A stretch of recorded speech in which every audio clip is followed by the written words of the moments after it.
الحمد لله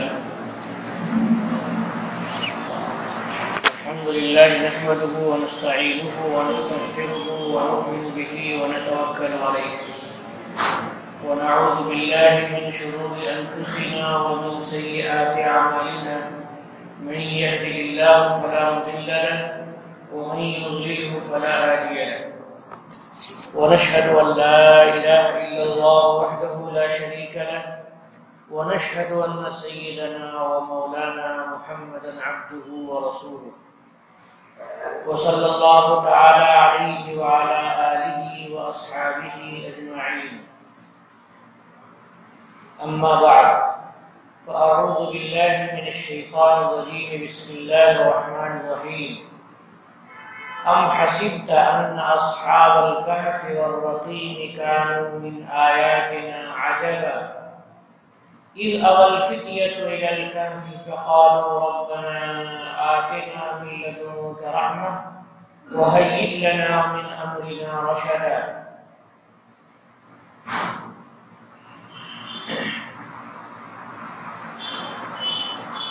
جو آیتیں ابھی آپ کے سامنے تلاوت کی گئی ہیں، یہاں سے اصحاب کہف کا قصہ شروع ہوا ہے۔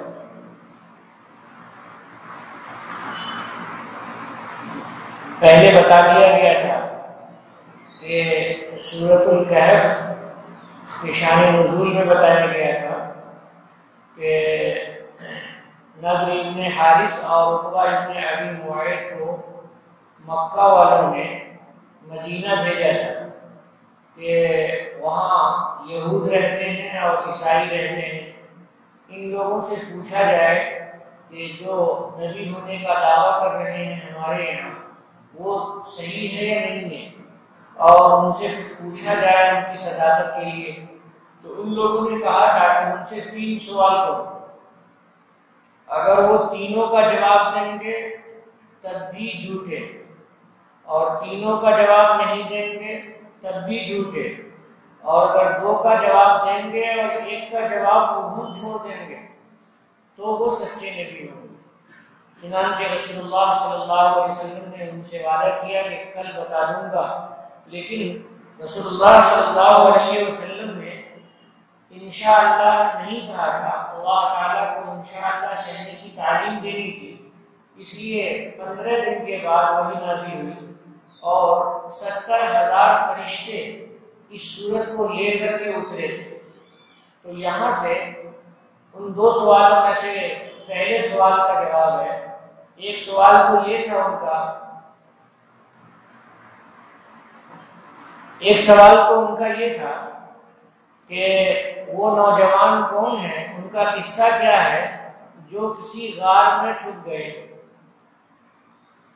اور دوسرا سوال تھا کہ وہ کون سا بادشاہ ہے جس نے دنیا کے مشرق اور مغرب کا سفر کیا، اور تیسرا سوال تھا روح کیا ہے۔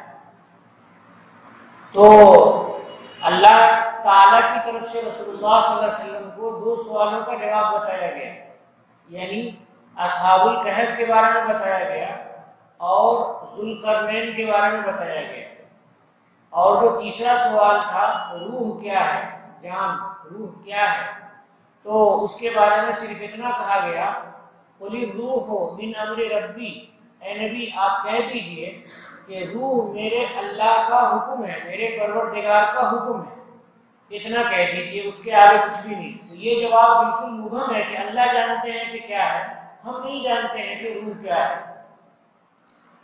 تو اصحاب الکہف کے قصے میں یہ بتایا گیا کہ یہ چند نوجوان تھے جنہوں نے اپنے ایمان کی حفاظت کے لیے اپنے کو آبادی سے الگ کر لیا۔ جب انسان کے اندر دین پر چلنے کا جذبہ ہو تو اسے کوئی طاقت نہیں روک سکتی، اور اگر اندر سے دین پر چلنے کا جذبہ نہ ہو تو اسے ادنا سے ادنا رکاوٹ بھی روک دے گی۔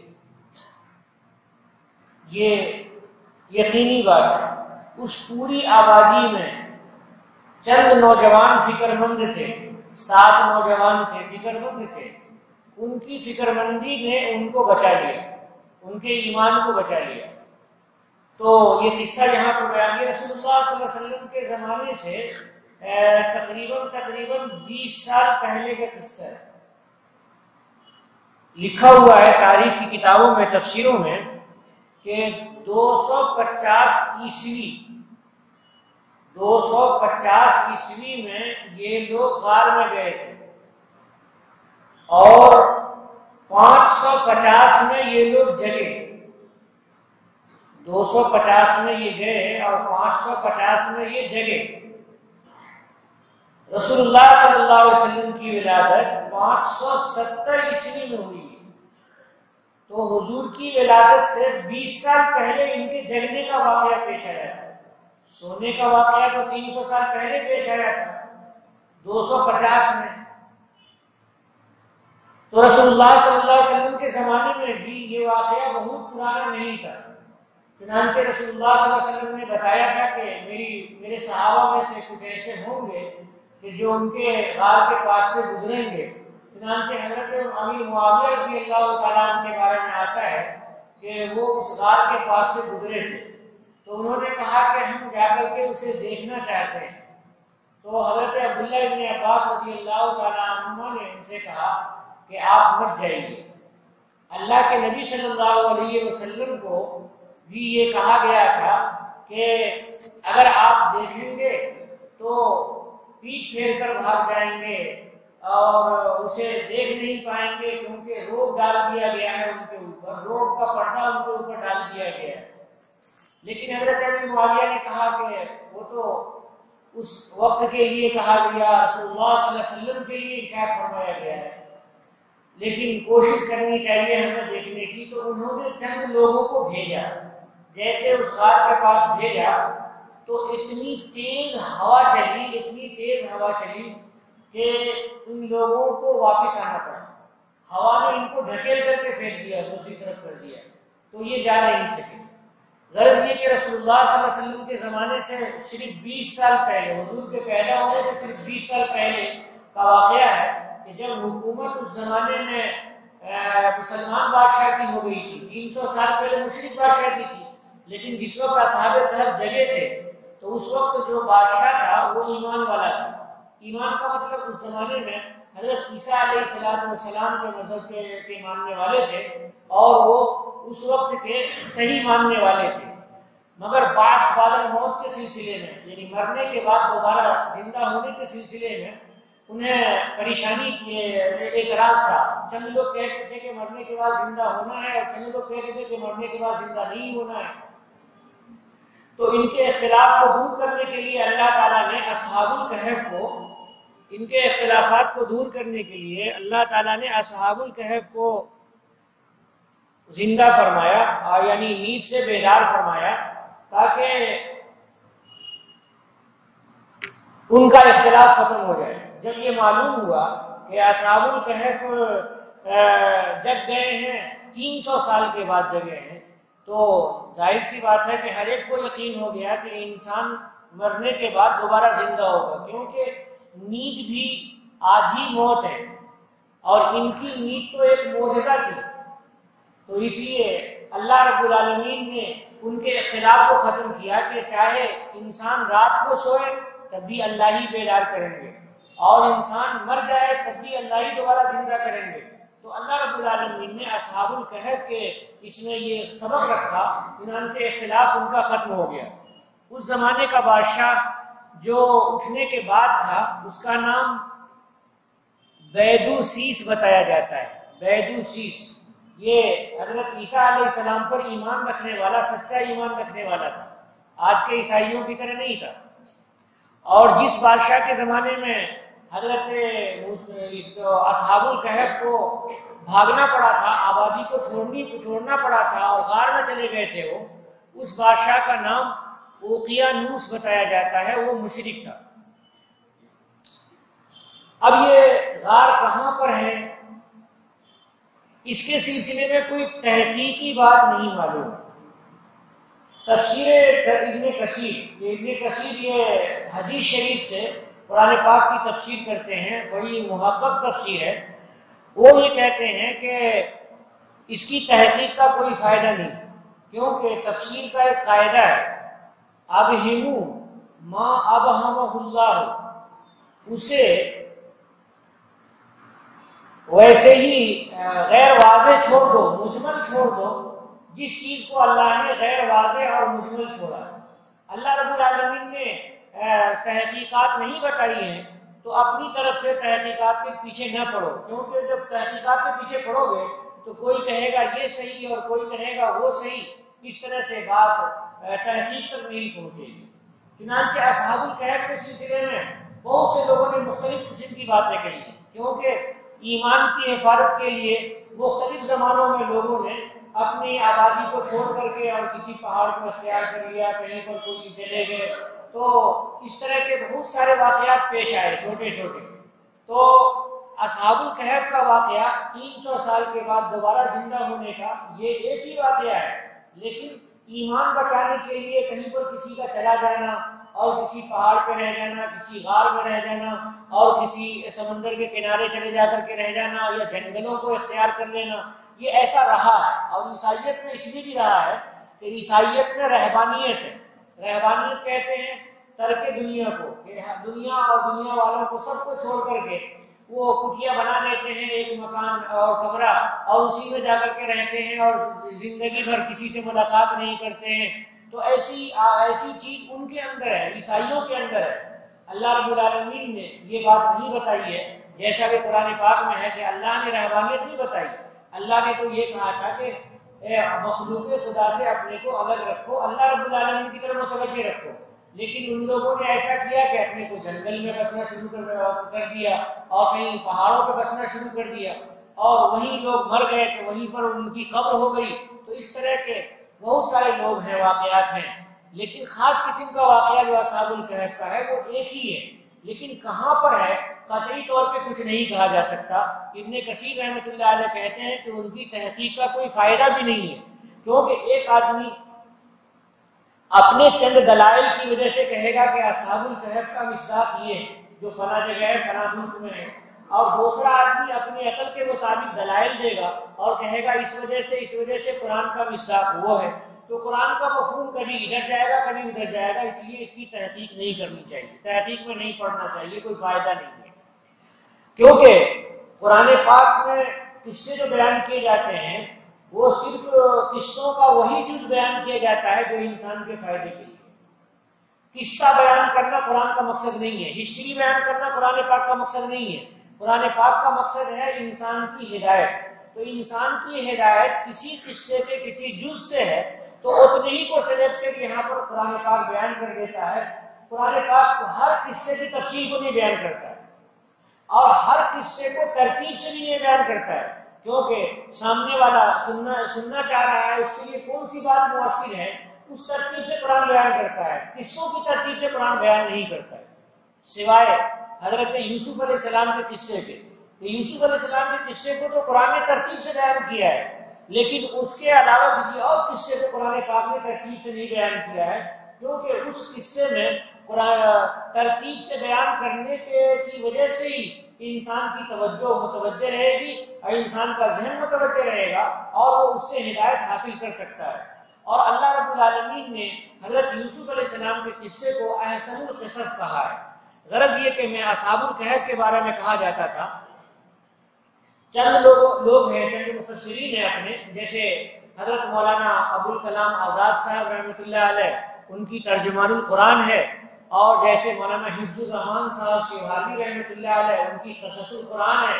حفظ الرحمان شیوانی رحمۃ اللہ علیہ جو فارغ ہوئے تھے تو آپ ہی کے یہاں آئے تھے، اور یہ مسجد میں چوک مسجد میں دارالعلوم ہے، دارالعلوم پر نامبٹ آپ اس کو بولتے ہیں، اسی دارالعلوم میں انہوں نے پڑھایا ہے، 1.5 سال تک وہ رہے ہیں۔ جب وہ فارغ ہوئے تھے تو علامہ کشمیری رحمۃ اللہ علیہ، علامہ شبیر احمد صاحب عثمانی رحمۃ اللہ علیہ، اور اس طرح کے مفتی عزیز الرحمان صاحب رحمۃ اللہ علیہ، یہ سب ان کے استاد تھے، اور ان کے پاس ایک بات پہنچی کہ پرنامبٹ ایک جگہ ہے، وہاں غیر مقلدین احناف کو بہت پریشان کر رہے ہیں۔ 2 حیدرآباد سے آئے ہوئے تھے، غیر مقلدین تھے، ایک کا نام احمد تھا اور ایک کا نام کچھ اور تھا، محمد احمد ایک کا نام تھا اور ایک کا نام کچھ اور تھا، 2 صاحب آئے ہوئے تھے حیدرآباد سے، اور وہ جگہ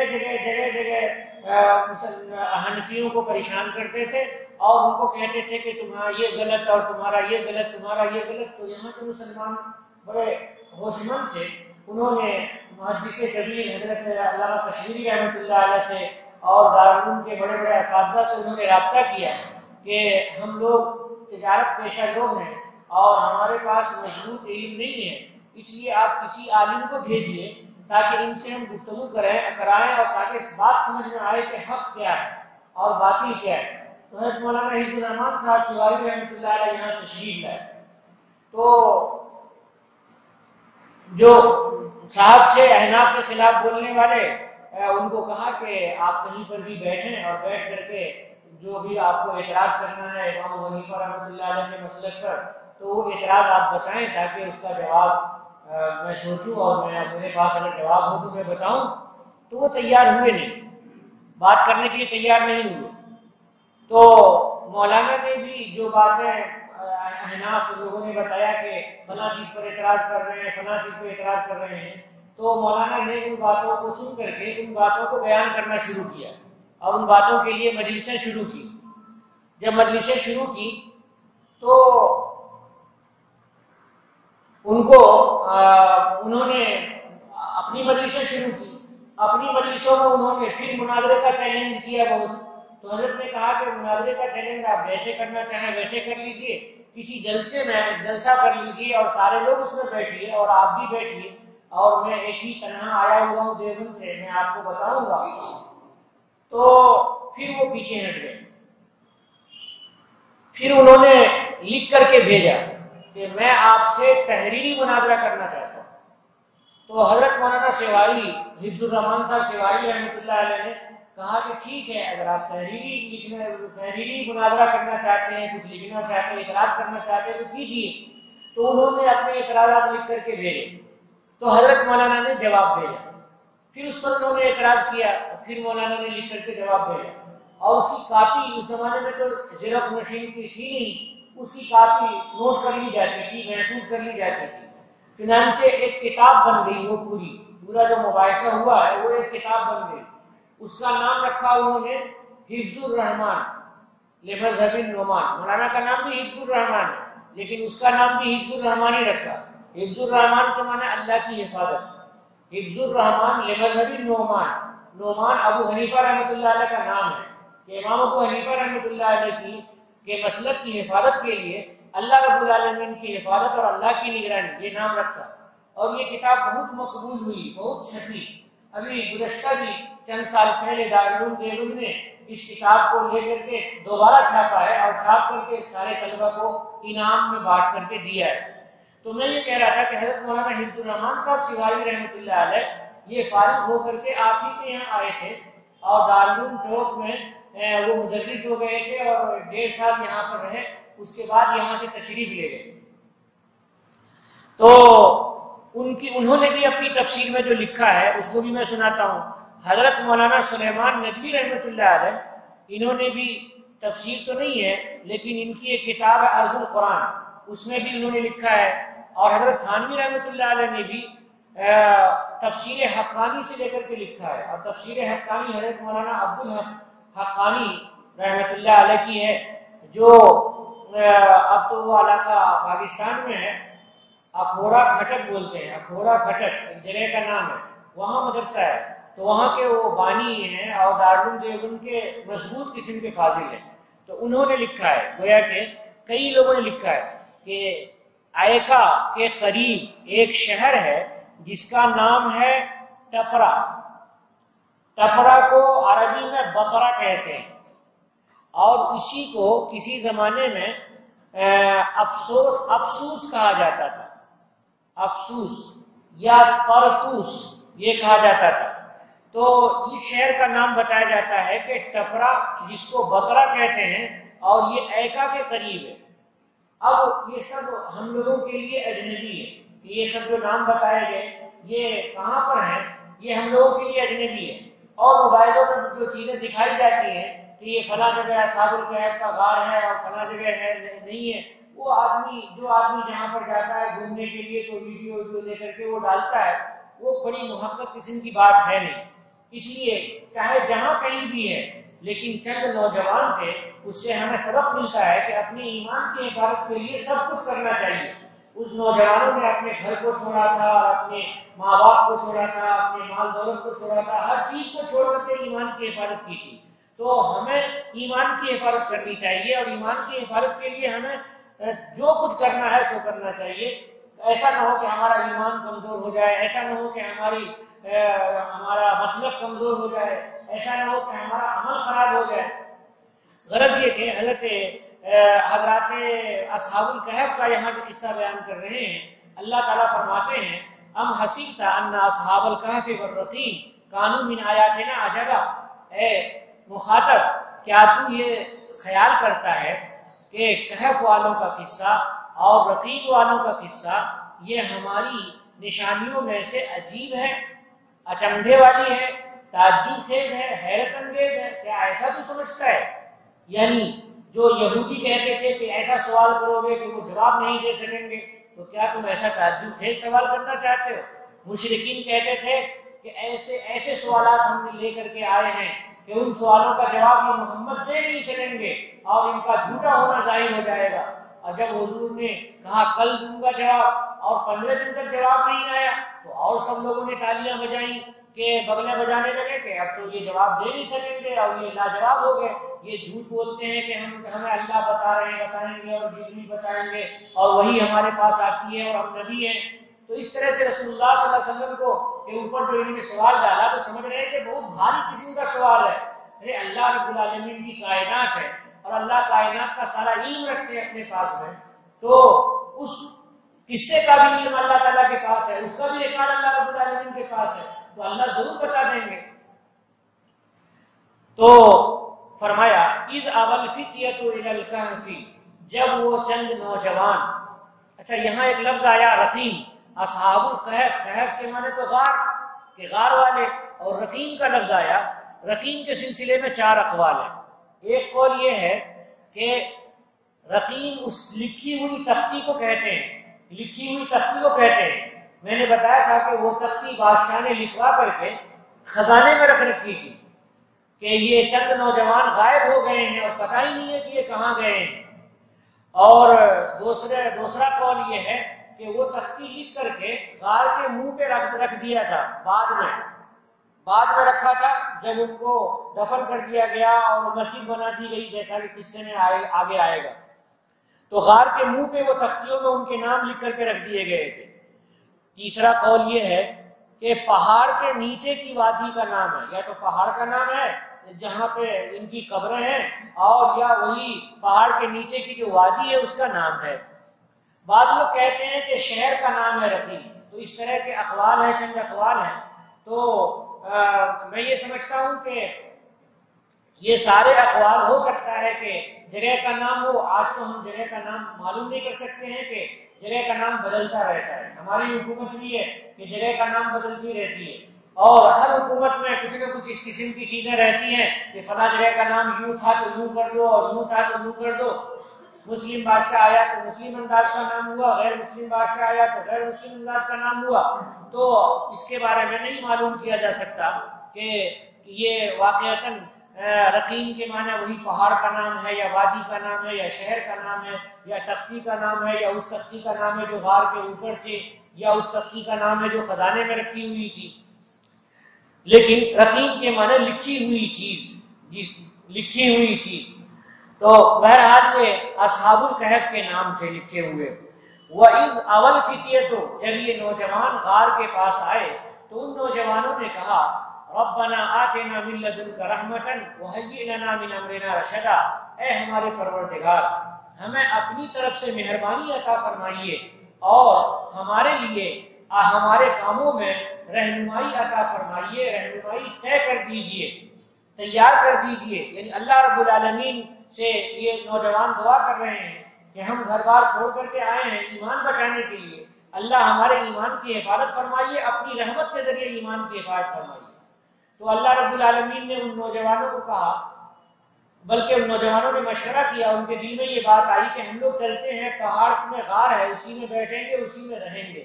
تو اسی میں رہنا شروع کر دیا۔ جب رہنا شروع کر دیا تو اللہ رب العالمین نے نیند عطا فرما دی ان لوگوں کو۔ فضربنا علی آذانہم فی الکہف سنین عددا، تو ہم نے تھپکی لگائی ان کے کانوں پر غار میں چند سالوں تک، یعنی 300 سال تک سوئے رہے ہو۔ یہاں کہا کہ کان پہ تھپکی لگائی، اس سے یہ سمجھ میں آیا کہ اصل میں انسان کا کان سوتا ہے، آنکھ نہیں سوتی ہے۔ اصل میں انسان کا کان سوتا ہے اور کان ہی پہلے جگتا بھی ہے۔ جب آدمی سوتا ہے تو ظاہری طور پہ وہ آنکھ بند کرتا ہے، وہ آنکھ بند کرتا ہے کیونکہ سونے کے وقت میں اگر آنکھ کھلی ہوئی رہے تو چیزیں آپ سامنے کی نظر آتی رہیں گی تو دماغ بیدار رہے گا، تو اس دماغ کو سلانے کے لیے وہ اپنی آنکھ بند کرتا ہے، اور اللہ کی طرف سے کان پہ تھپکی دی جاتی ہے اور کان کی سنوائی کو اللہ رب العالمین ختم کر دیتے ہیں، تھوڑی دیر کے لیے ہٹا دیتے ہیں۔ جب ہٹا دیتے ہیں تو آدمی کیوں سوتا ہے؟ بعض لوگ تیز آواز سے اگر جگایا جائے تب جگتے ہیں، اور بعض لوگ ہلکی سی آواز سے بھی جگ جاتے ہیں، تو وہ جیسی نیند گہری ہوتی ہے اسی حساب سے کان میں آواز جاتی ہے آدمی کو۔ بہت گہری نیند ہو تو کان میں آواز جاتی ہی نہیں۔ اللہ رب العالمین کان کو گہرا کر دیتے ہیں اور سنوائی اس کی کم کر دیتے ہیں۔ یہ اللہ رب العالمین کا احسان ہے۔ اگر اللہ تعالیٰ سلائے نہیں اور نیند نہ ہو تو 2-4 دن کے بعد انسان پاگل ہو جائے گا۔ تو اللہ فرما رہا ہے ضربنا علی آذانہم، ہم نے ان کے کانوں پہ تھپکی دی غار میں چند سالوں تک۔ ثم بعثناہم لنعلم ای الحزبین احصیٰ لما لبثوا امدا، پھر ہم نے انہیں بیدار کیا تاکہ ہم جانیں کہ دونوں جماعتوں میں سے کون اس مدت کو زیادہ یاد کرنے والی ہے جو مدت وہ وہاں پہ گزارے ہیں۔ یعنی جب اٹھے تو اٹھنے کے بعد ایک آدمی نے کہا بھائی کب تک سوئے ہو؟ تو کہا کہ ابھی تو ہم صبح کو سوئے تھے، ناشتہ کر کے اور کھانا کھا کر کے سوئے تھے، تو شام ہوئی ہے، شام تک ہے سوئے ہیں۔ کسی نے کہا نہیں، ایک دن سے زیادہ سوئے ہو، ایسا لگ رہا ہے کہ ایک دن سے زیادہ سوئے ہو۔ تیسرا آدمی تھا، ایک آدمی، تو اس نے کہا کہ ارے کیوں سوچ رہے ہو کہ کتنا سوئے ہیں؟ سونے والے کو پتہ نہیں ہوتا ہے کتنا سوئے ہیں، اصل اللہ کو معلوم ہے کہ کتنا سویا ہے۔ انسان کو پتہ نہیں رہتا ہے کہ میں کتنا سویا ہوں۔ اگر آدمی 6 گھنٹے اٹھ کر سو کر کے اٹھے تو گھڑی دیکھتا ہے تب کہتا ہے کہ میں 6 گھنٹے سویا ہوں، اگر گھڑی نہ ہو تو اس کو پتہ ہی نہیں کہ میں کتنا سویا ہوں۔ تو جو کچھ لوگ تھے اس میں سے ایک آدمی نے کہا کہ دیکھو اللہ کے اوپر چھوڑو، سونے کی مدت کو انسان نہیں جانتا کتنی دن سوئے ہو۔ تب معلوم ہوا بعد میں چل کر کے کہ 300 سال سوئے ہیں، 309 سال سوئے تھے۔ نحن نقص علیک نبأہم بالحق، اللہ فرماتے ہیں کہ ہم آپ کے سامنے ان کا قصہ سچائی سے بیان کرتے ہیں۔ انہم فتیۃ آمنوا بربہم، وہ چند نوجوان تھے جنہوں نے اپنے پروردگار کو مانا تھا، اللہ پر ایمان لائے تھے۔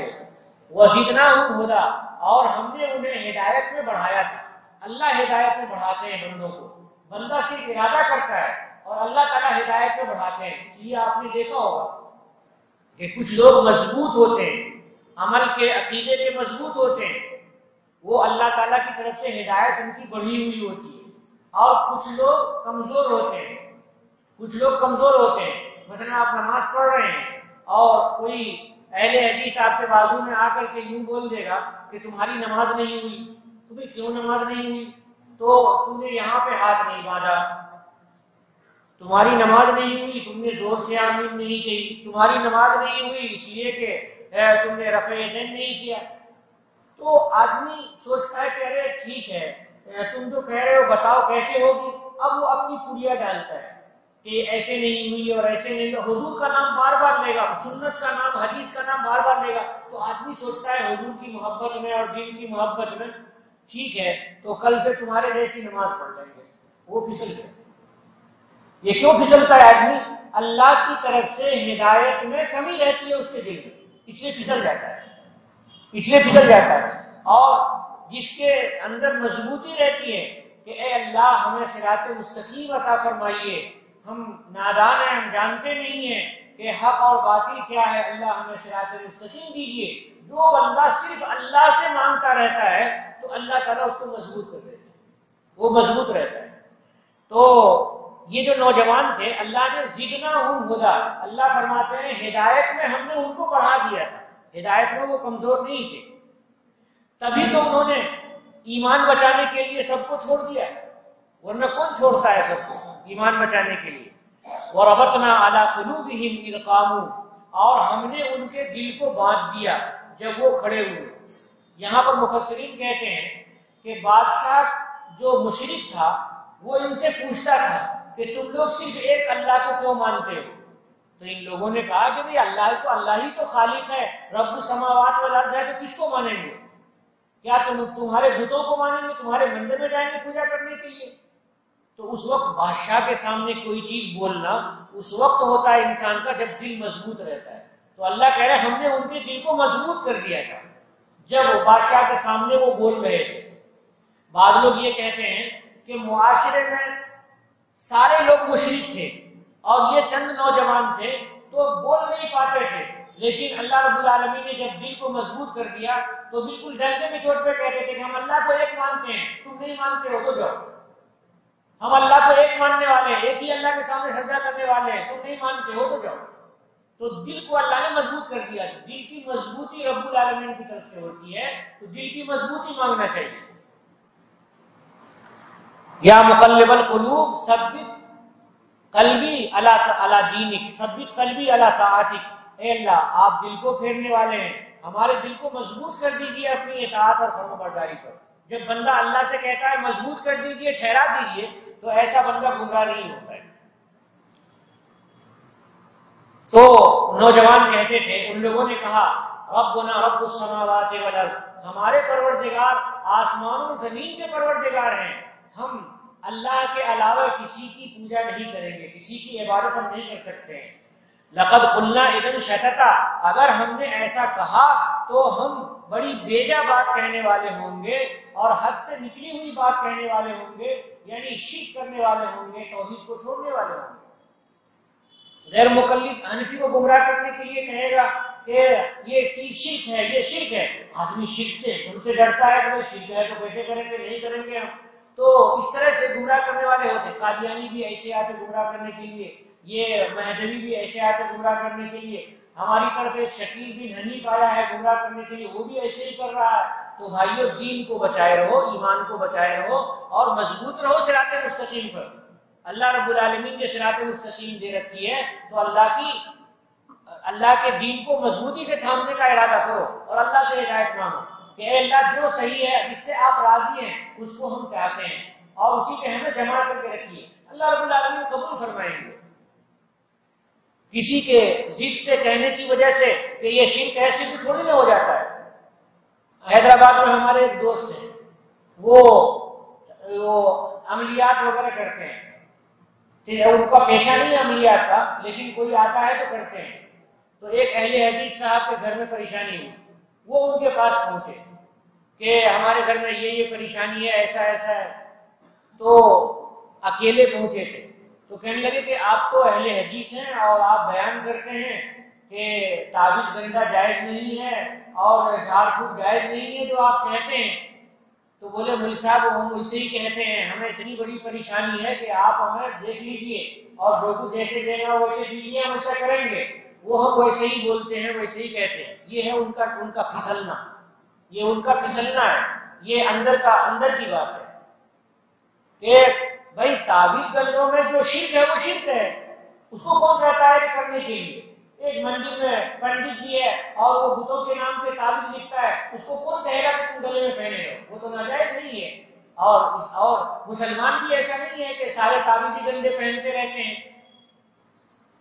تعویذ گنڈے نہیں پہننا یہی بہتر ہے، لیکن اتفاق سے اگر کبھی کوئی ضرورت پیش آ گئی تو اگر اس میں شرک نہیں ہے، حدیث شریف میں منع کیا گیا شرک کو، اگر شرک نہیں ہے، جائز ہے تو جائز ہے، اس میں کیا پریشانی ہے؟ تو کہتے ہیں ہؤلاء قومنا اتخذوا من دونہ آلہہ، کہ ہماری قوم ہے، ہماری برادری کے لوگ ہیں یہ سارے، جنہوں نے اللہ کو چھوڑ کر کے معبود بنا رکھے ہیں، ہر ایک کا معبود الگ بنا رکھا ہے۔ علم کا معبود الگ ہے، روشنی کا معبود الگ ہے، تاریکی کا الگ ہے، لوہے کا الگ ہے، چاندی کا الگ ہے، سونے کا الگ ہے، پتہ نہیں کتنے قسم کے معبودان بنا رکھے ہیں لوگوں نے۔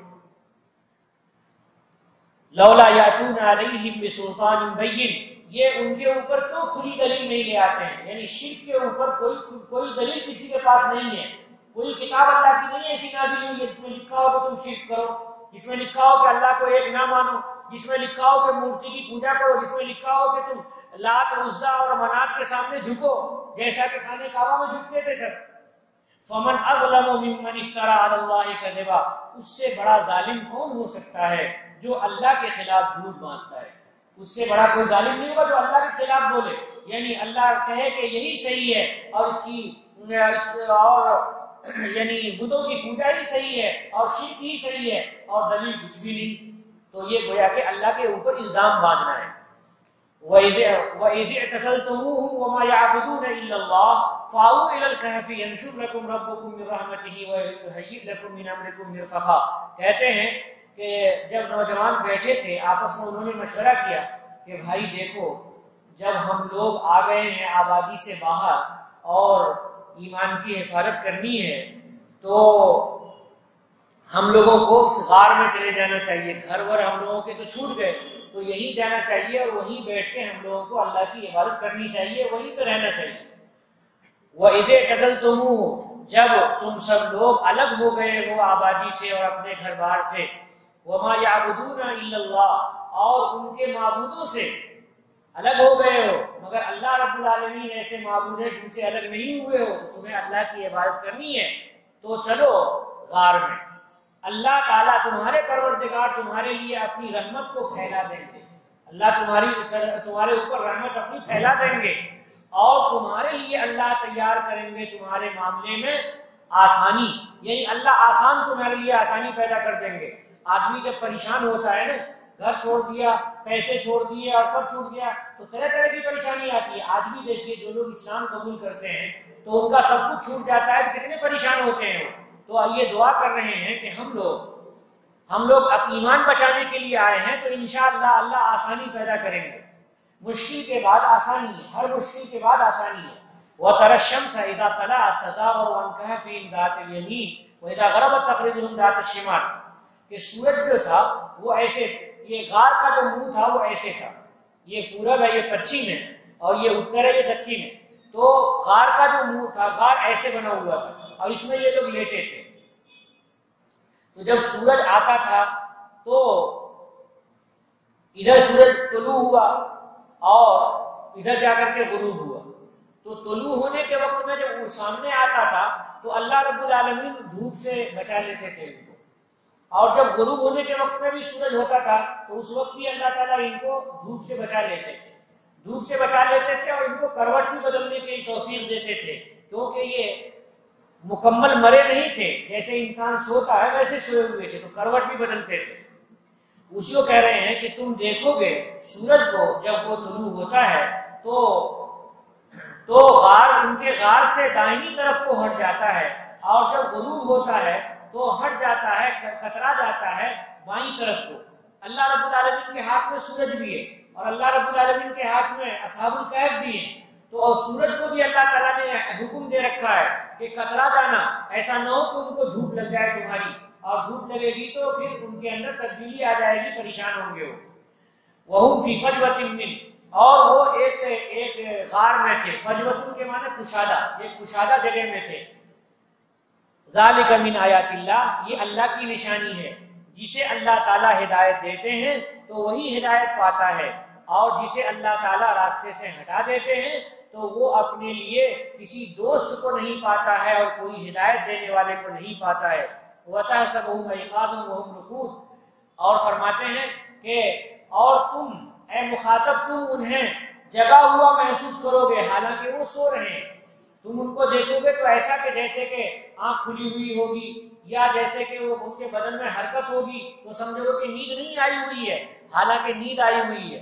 کتا بھی جو بیٹھا ہوا ہے ان کے غار کے سامنے، وہ بھی اپنے اگلے ہاتھ کو یوں کر کے بیٹھا ہوا ہے، ایسا لگ رہا ہے کہ وہ ایسا لگ رہا ہے کہ وہ سو نہیں رہا ہے بلکہ جگا ہوا. وَنُقَلِّبُهُمْ ذَاتَ الْيَمِينِ وَذَاتَ الشِّمَالِ، ہم ان کو پلٹتے رہیں داہنی طرف اور بائیں طرف، یعنی کروٹ بھی بدلتے ہیں، ذات الشمال اور ذات الیمین کروٹ بھی بدلتے ہیں. اور ان کا کتا اپنے دونوں ہاتھوں کو پھیلائے ہوئے ہے غار کے دہانے پر، غار کے گیٹ پر، کیواڑ اور دہانہ جو بالکل منہ ہے وہاں پر، غار کے منہ پر. لَوِ اطَّلَعْتَ عَلَيْهِمْ لَوَلَّيْتَ مِنْهُمْ فِرَارًا، اگر تم انہیں جھانک کر کے دیکھو تو ان سے پیٹ پھیر کر بھاگو. یہ حضور علیہ السلام کو بھی اللہ تعالیٰ نے مخاطب کر کے کہا.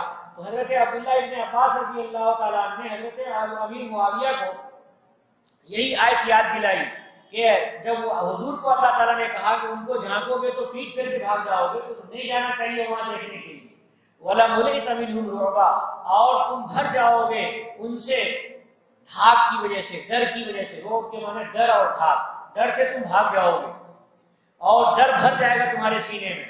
وَكَذَلِكَ بَعَثْنَاهُمْ، ایسے ہی ہم نے انہیں اٹھایا، لِيَتَسَاءَلُوا بَيْنَهُمْ، تاکہ وہ آپس میں سوال کریں. یعنی 300 سال کے بعد جو اٹھایا تو آپس میں وہ لوگ سوال کر رہے تھے. کیا سوال کر رہے تھے؟ قَالَ قَائِلٌ مِّنْهُمْ كَمْ لَبِثْتُمْ، ایک کہنے والے نے کہا بھائی کتنے سوئے ہو؟ قَالُوا لَبِثْنَا يَوْمًا أَوْ بَعْضَ يَوْمٍ، تو لوگوں نے کہا کہ ہم سوئے ہیں ایک دن یا ایک دن سے بھی تھوڑا سا کم، ایک دن یا تھوڑا دن، یعنی ایک دن میں سے بھی تھوڑا سا کم. تو اس طرح کی بات کسی نے یوں کہا، کسی نے یوں کہا. قالوا ربكم اعلم بما لبثتم، تو ان میں سے ایک آدمی یا چند لوگوں نے جو ہوشیار تھے انہوں نے کہا کہ ارے چھوڑو، اللہ جانتے ہیں کتنا ٹھہرے ہو تم، کیونکہ نیند کی حالت کو کوئی آدمی کاؤنٹ نہیں کر سکتا ہے. نیند کی حالت میں وہ بے خبر رہتا ہے، وہ گن نہیں سکتا ہے. تم کتنا سوئے وہ ہمیں نہیں معلوم. فَبْعَثُوا أَحَدَكُمْ بِغَدَتِكُمْ هَٰذِهِ إِلَى الْمَدِينَةِ، اب بھوک لگ گئی، اٹھنے کے بعد صبح ناشتے کی بھوک لگ جاتی ہے، تو اب ان کو ناشتے کی بھوک لگ گئی ہے. بھیجو اپنے میں سے کسی کو، ورق کے معنی چاندی کو لے کر کے، جو پیسے تمہارے پاس میں ہے وہ لے کر کے بھیجو ایک آدمی کو. بِغَدَتِكُمْ هَٰذِهِ، اس پیسے کو بھیجو شہر میں. إِلَى الْمَدِينَةِ کے معنی شہر میں.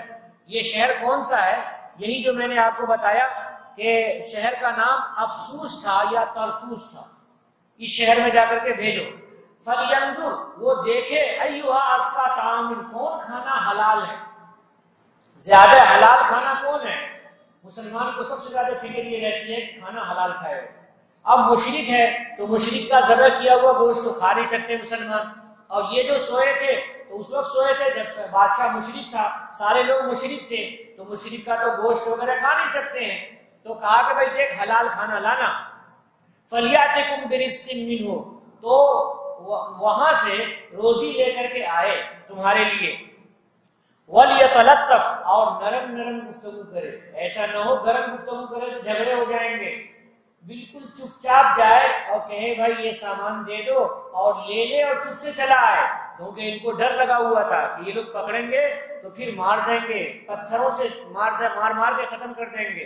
کہہ رہے وَلَا يُشْعِرَنَّ بِكُمْ أَحَدًا، تمہارا پتہ کسی کو نہ چلے کہ غار میں رہ رہے ہیں یہ لوگ اور یہیں سو رہے ہیں، تمہارا پتہ نہ چلے کسی کو. إِنَّهُمْ إِن يَظْهَرُوا عَلَيْكُمْ يَرْجُمُوكُمْ، یقیناً وہ لوگ اگر تمہارے اوپر غالب آ گئے تو پتھر سے مار کے جان مار دیں گے. یرجموکم، رجم کے معنی پتھر مارنا، پتھر سے مار کے جان نکال دیں گے. او یعیدوکم فی ملتہم، یا اپنے مذہب میں لوٹا لیں گے. کہیں گے کہ ہندو ہو جاؤ، کہیں گے کہ مشرک ہو جاؤ، کہیں گے بتوں کی پوجا شروع کر دو، ایسا کہیں گے وہ. ولن تفلحوا اذا ابدا، اور تم تب تو ہرگز کامیاب نہیں ہو سکتے ہو. جو آدمی توحید کو چھوڑ دے وہ کامیاب ہوگا، جو اسلام کو چھوڑ دے وہ کامیاب ہوگا، جو مرتد ہو جائے وہ کامیاب ہوگا، ہرگز کامیاب نہیں ہو سکتا ہے. انہوں نے کہا کہ جو مرتد ہو جائے وہ ہرگز کامیاب نہیں ہو سکتا ہے. وَكَذَلِكَ آثَرْنَا عَلَيْهِمْ لِيَعْلَمُوا، ایسے ہی ہم نے لوگوں کو اطلاع دے دی ان کے بارے میں تاکہ وہ جان لیں کہ اللہ کا وعدہ حق ہے، اللہ کا وعدہ سچا ہے. کون سا وعدہ ہے؟ مرنے کے بعد دوبارہ زندہ ہونے کا وعدہ حق ہے اللہ تعالیٰ کا. کیونکہ آپس میں وہ لوگ 300 سال کے بعد اختلاف کر رہے تھے کہ مرنے کے بعد زندہ ہونا ہے یا نہیں ہونا ہے. تو ایک جماعت کہتی تھی کہ زندہ ہونا ہے اور دوسری جماعت کہتی تھی کہ زندہ نہیں ہونا ہے. تو ان کو جگانے کا مقصد یہی تھا کہ مرنے کے بعد زندہ ہونا ہے، اور یہ دیکھ لیں نمونہ کے مرنے کے بعد 300 سال کے بعد بھی آدمی زندہ ہوا ہے۔ وَأَنَّ السَّاعَةَ لَا رَيْبَ فِيهَا، اور وہ یقین کر لیں، جان لیں کہ قیامت ایسی چیز ہے جس میں کوئی شک نہیں ہے۔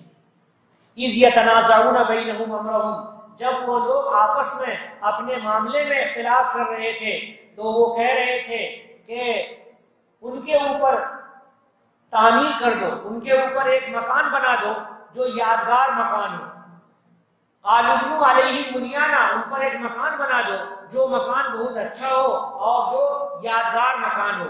رَبُّهُمْ أَعْلَمُ بِهِمْ، اللہ تعالیٰ جانتے ہیں ان کو کہ کیا کریں گے اور کیا بنائیں گے۔ رَبُّهُمْ أَعْلَمُ بِهِمْ، اللہ خوب جانتے ہیں ان کو، یعنی اصحاب کہف کو اللہ رب العالمین خوب جانتے ہیں۔ قَالَ الَّذِينَ غَلَبُوا عَلَىٰ أَمْرِهِمْ، کہا ان لوگوں نے جو ان کے معاملے پہ غالب تھے، یعنی جن کی حکومت تھی اس زمانے میں، مومن بادشاہ تھا، یعنی حضرت عیسیٰ علیہ السلام پر ایمان لانے والا بادشاہ تھا، تو اس نے کہا لَنَتَّخِذَنَّ عَلَيْهِمْ مَسْجِدًا، ہم ضرور بنائیں گے ان کے اوپر مسجد۔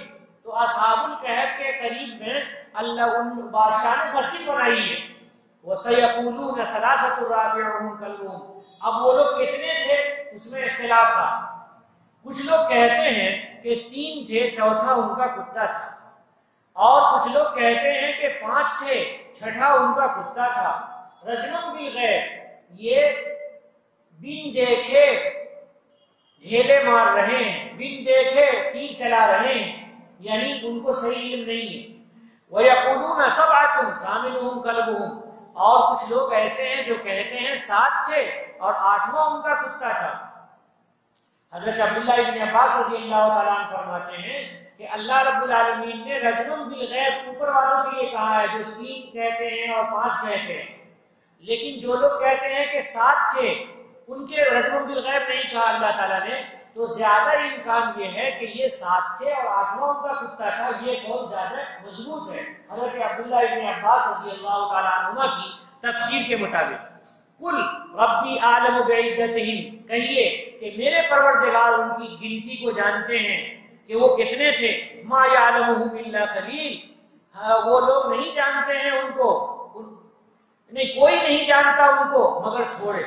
تو حضرت عبداللہ ابن عباس کہتے ہیں کہ ہم بھی تھوڑوں میں سے ہیں، وہ انا من القلیل، میں بھی تھوڑوں میں سے ہوں، اور مجھے معلوم ہے کہ آخری والا قول جو 7 آدمی کا ہے کہ 7 تھے، یہ قول زیادہ راجح ہے۔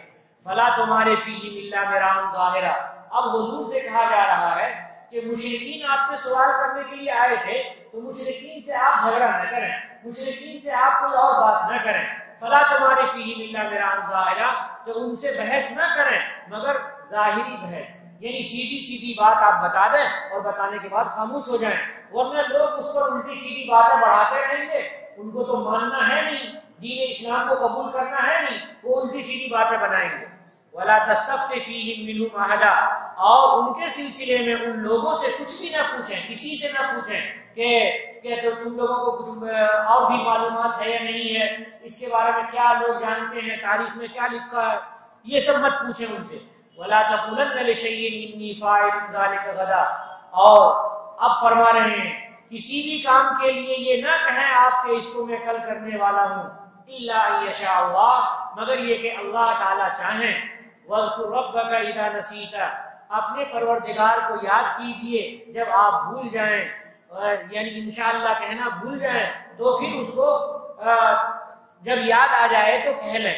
اور اللہ رب العالمین کا نام آدمی بھول جاتا ہے، مطلب کھانے کا وقت ہے تو کھانے میں شروع میں بسم اللہ بھول گیا، تو جب یاد آ جائے تو بسم اللہ اولہ و آخرہ کہہ لیں تاکہ اللہ تعالیٰ کا ذکر ہو جائے۔ وَقُلْ عَسَىٰ أَن يَهْدِيَنِ رَبِّي لِأَقْرَبَ مِنْ هَٰذَا رَشَدًا، اور آپ فرمائیے کہ ہو سکتا ہے کہ اللہ مجھے ہدایت دیں، میرے پروردگار مجھے ہدایت دیں اس سے بھی زیادہ نزدیک چیز کی جو ہدایت کے اعتبار سے زیادہ قریب ہو۔ یعنی یہ تو ایک قصہ ہے جو اللہ رب العالمین نے بتایا ہے، اس کے علاوہ قرآن پاک کی آیتیں ہیں اور اللہ کی بتائی ہوئی اس میں بہت ساری ہدایتیں ہیں، تو اللہ تعالیٰ ہدایت دیں گے اور اللہ تعالیٰ اچھی سے اچھی ہدایت دینے پر قادر ہیں۔ وَلَبِثُوا فِي كَهْفِهِمْ 300 وَازْدَادُوا 9، کہ 300 سنین وَازْدَادُوا 9، وہ لوگ اپنے غار میں 300 سال رہے اور بڑھا لو 9 سال، 309 سال رہے گویا کہ یہ انداز بیان ہے کہ 309 سال کہنے کے بجائے وزدادو 9 کہا ہے کہ اس میں 9 سال بڑھا لو۔ بعض لوگوں نے یہ کہا ہے حضرت علی رضی اللہ تعالیٰ عنہ کی طرف منسوب کر کے کہ 300 سال تو